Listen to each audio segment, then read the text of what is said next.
going on there, guys? We back with another one, and tonight we're going to talk about G.G. Jackson. Now, guys, you all may have heard this top recruit's name. Well, actually, he's not a recruit anymore. He's at the University of South Carolina, but last year he had committed to the class of 2023 for the North Carolina Tar Heels, and later decommitted and reclassed up to go play for the South Carolina Gamecocks. And there was a lot of rumors and there was speculation that they offered an NIL deal north of $2 million, and also that his mom worked at the school. So they were able to work that out and get him on campus, and it was a letdown because the Tar Heels hasn't had that type of recruit, and he was going to be coming next year. Don't forget, Gigi just turned 18 a little bit over 2 months ago. He's been playing, he's had an up and down freshman year, but he's shown flashes and was firmly one of those guys that was likely going to be a lottery pick in June's upcoming draft. And a lot of people were saying that he reclassified. One, the NIL was great, but two, he wanted to be in the draft class prior to the NBA collective bargaining agreement. So what you may not know is Gigi went public over a week ago, and he has some disparaging comments that he made about his current coach and his teammates. And this is what he had to say.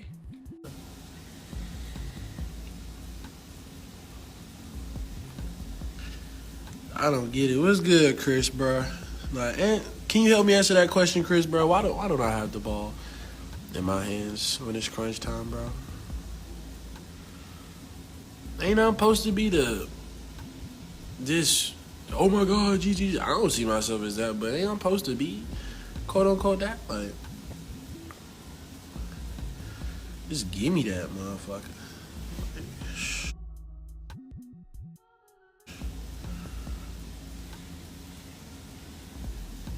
Shit crazy, bro, for real.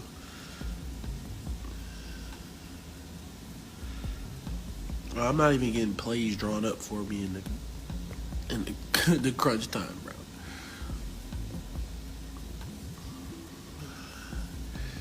Xavier, I can't even do that, bro. I don't even know what I'm gonna do next year, bro. I'm thinking about staying, bro. I don't know.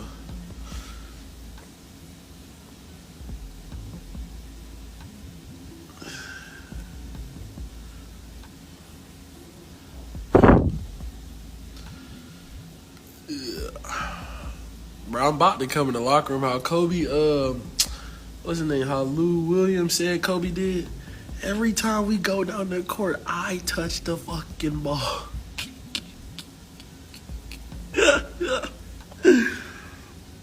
Oh, phone him.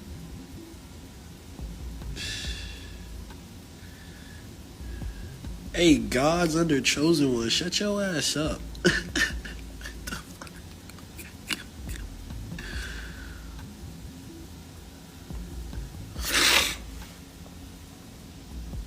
Man, I can't even transfer if I stay next year, bro. I already done betrayed one school, bro. I can't do it to another one, bro. We also got to hear from his coach, Lamont Paris, and one of his teammates, which happens to be LeBron James' nephew, Meechie Johnson. And this is what they had to say. He's going through it.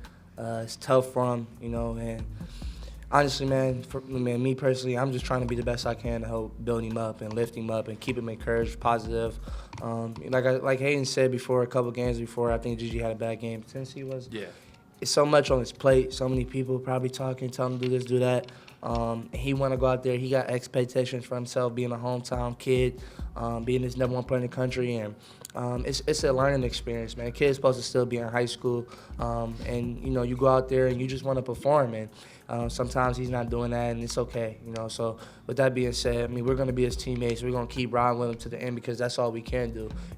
Everybody else might hate him and criticize him, and he all we got in that locker room, and until he don't have a Gamecock jersey on one day, then we're gonna keep supporting him no matter what. So he's young, like I said, and he's still learning and growing, and we just gotta keep taking it day by day. I didn't notice any of that, but yeah, I'm sure he was frustrated. He didn't play particularly well. It happens to everyone, and so we made some. I played some guys in the second half that were My job ultimately is to try to win the basketball game, and there's some buttons I get to push. I will always play the guys that I think have the best chance to win the game, and usually that comes down to how you're performing. Sometimes that's affected by other things that you may have going on. Guys have had some personal things in lives that have affected how they play. Guys have had I've seen guys that had a girlfriend broke up with them and it destroyed how they played. But there are a lot of factors that go into how guys play, and the emotional side of things is a real thing for any college age kid and beyond, but certainly for guys that are younger. So, and then again, once you get frustrated, it's difficult then to play well. No matter how hard you're trying at that point, it's difficult then to play a good brand of basketball. So, guys, the Gamecocks has had an abysmal season. 9-17. They definitely won't be making the NCAA tournament. Anything short of winning their conference tournament, which is highly unlikely. They'll be lucky to get any postseason tournament. But again, Gigi, he's shooting 38% from the field, but he's played well enough, to attract NBA scouts and to keep his standing, right in the NBA lottery or just right outside of it. But over the last 2 games, if you look right here, well, actually over the last 3, he came off the bench, but you can see in the Missouri game, he still had a big night, but his playing time has dwindled down last 3 games since that incident. He's been coming off the bench. You can see he got 17 minutes one game and 12 minutes the next game. And there was even a report that during one of the huddle timeouts that Gigi was standing, he untucked his jersey and was standing away from the team. So, those are significant events that have taken place since then. And what Coach Paris probably wanted to do is not be shown up, just because you're supposed to be this one and done player. Yeah, you committed to the hometown school and everything, but this is also his first year coaching. He wanted to make a statement. I'm still the coach. You can't do that without any disciplinary action. That's what a lot of people are saying when they say this generation is kind of spoiled and they're coddled too much. You can't just go on the campus and talk like that just because you were the number 1 recruit in high school and they worked so hard to get you. They do all that. When they get you on campus, they got you, and they're going to coach you, and they're going to do how they want to do. So it's your job to still show up and work. You probably got some people on the roster looking at you like, your mom's on campus, you're making all the money, you're younger than us. And so there could be some tension, underlying things going on campus that we don't know about. But I think Gigi showed his age going live and doing that. His father's a well-known minister in the area, so I'm pretty sure that he told his son to go issue an apology, and not just do it just because, but he probably explained to him like the reason and why important it was for him to go and do so. And he did just that on his Twitter account. He said, "First, I want to apologize to Coach Paris, all of my teammates in the University of South Carolina. After reflecting on my behavior yesterday, I want to apologize for acting out in emotions and the comments I made on live after the game. Being that I am very passionate about the team and the game, I unfortunately took my frustration out in an inappropriate manner. My behavior yesterday was not a reflection of my character. Going forward, I will move in a more mature and positive direction. I'm extremely proud of my team with yesterday's performance. We will take yesterday's performances as momentum to get even better. Again, I apologize."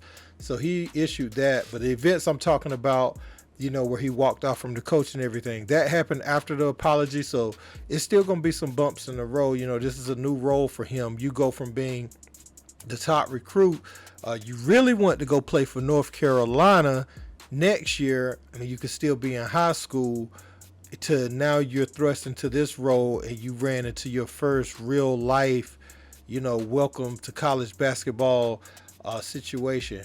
So now it is his job at this point to dig himself out the doghouse. He has the talent. He has all the game. Obviously, most talented player on the team.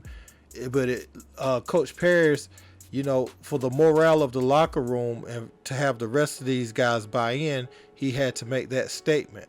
But what I would like to see is Gigi going to pull himself out of this and work his way back into the starting lineup before the end of the season? Because some people are concerned with him going to the bench and this thing blowing over like this, or blowing up like this, that it may hurt his draft stock even more, may drop him to that 19, 20, mid-20s range. And you know what happens with that? When you start free falling out of the lottery, you end up in the second round. You know, stranger things start happening. They get in the 40s, your name still hadn't been called. You in the 50s, you real nervous, and next thing you know, you getting that undrafted free agent call. You know, and that would not that that's bad by any means. You could still go improve yourself and get to your second contract even faster under those conditions. But